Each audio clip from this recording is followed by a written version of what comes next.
Hey everyone, in this video, I'll show you how to post a long video on WhatsApp status. Let's get started. First, open WhatsApp on your phone, then go to the Updates or Status tab. This is where you can see others' updates and post your own. Tap Add Status on My Status. Then choose the video you want to upload from your gallery.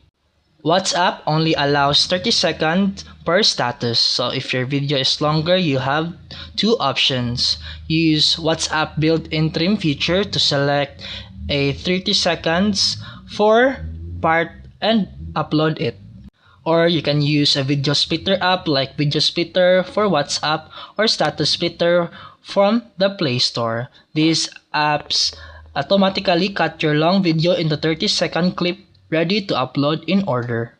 After splitting, just upload each clip one by one to your WhatsApp status and they'll play seamlessly for anyone watching, just like a full video. And that's it for today's video. If you found this helpful, please like and subscribe for more videos. See you in the next one.